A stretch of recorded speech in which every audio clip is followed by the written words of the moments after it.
नमस्कार। Political pitch पर आप सभी लोगों का स्वागत है।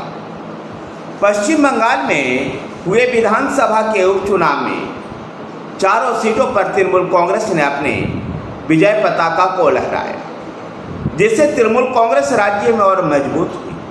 2021 के विधानसभा चुनाव में 200 पार का नारा देने वाली भारतीय जनता पार्टी 2021 में मात्र 77 सीटें ही जीत पाई और उसके बाद हुए जितने भी उपचुनाव थे सभी उपचुनाव भारतीय जनता पार्टी हारी। यहाँ तक कि भारतीय जनता पार्टी के 77 विधायक भी अब नहीं रहे। अब उनके विधायकों की संख्या महज 71 रह गई।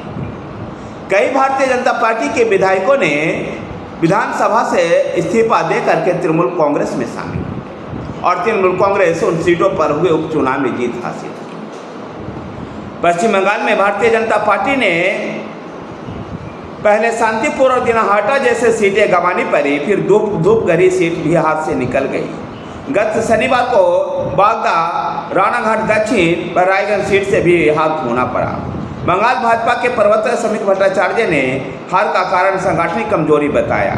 उन्होंने कहा कि हम सत्ताधारी पार्टी के विरोध मजबूत संगठन नहीं खड़ा कर सके, यही हमारी विफलता रही। दूसरी तरफ विपक्ष के नेता शुभेंदु अधिकारी इस बात को कह रहे हैं कि बंगाल में बहुत बड़ी संख्या में हिंदुओं को वोट नहीं देने दिया गया। लगभग 50 लाख ऐसे हिंदू थे जिनको पश्चिम बंगाल में वोट नहीं देने दिया गया।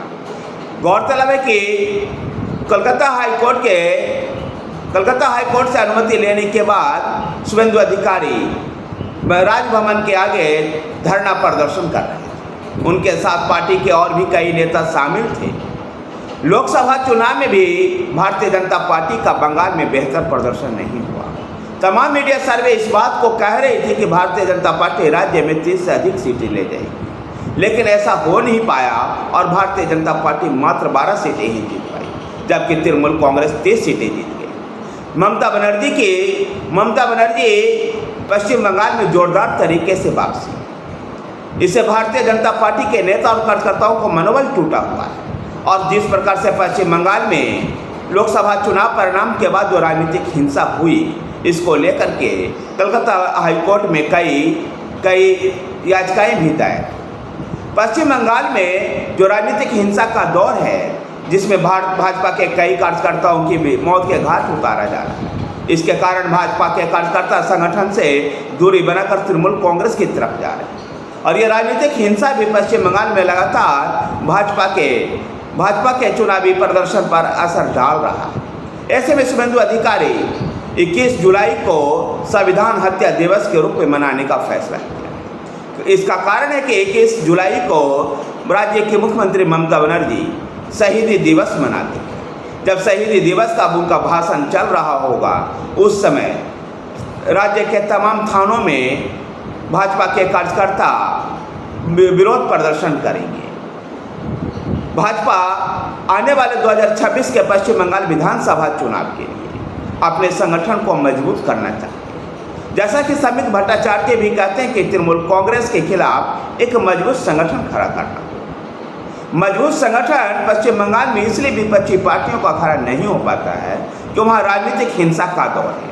वामपंथी शासन से लेकर तृणमूल शासन में भी वहाँ पर राजनीतिक हिंसा होती है, जहाँ विरोधियों को हमेशा ही प्रताड़ना झेलनी पड़ती है। पश्चिम बंगाल में कम्युनिस्ट पार्टियों के शासन में भी तृणमूल के साथ यही हुआ और अब तृणमूल कांग्रेस के शासन में भाजपा के साथ यही हुआ। देखना दिलचस्प होगा कि 2026 का पश्चिम बंगाल विधानसभा चुनाव में भारतीय जनता पार्टी किस प्रकार से वापसी कर पाती है। फिलहाल पश्चिम बंगाल में भारतीय जनता पार्टी को एक नए प्रदेश अध्यक्ष की भी तलाश है।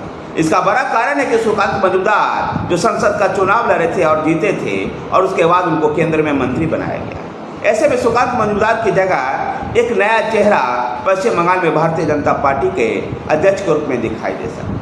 भारतीय जनता पार्टी का प्रयास है कि किसी महिला नेत्री को पार्टी का प्रदेश का कमान सौंपा जाए। देखना दिलचस्प होगा कि पार्टी पश्चिम बंगाल में कितना कामयाब हो पाती है। धन्यवाद साथियों, वीडियो को लाइक कीजिए, शेयर कीजिए। हमारे साथ बने रहने के लिए हमारे चैनल पॉलिटिकल पिच को सब्सक्राइब कीजिए। धन्यवाद।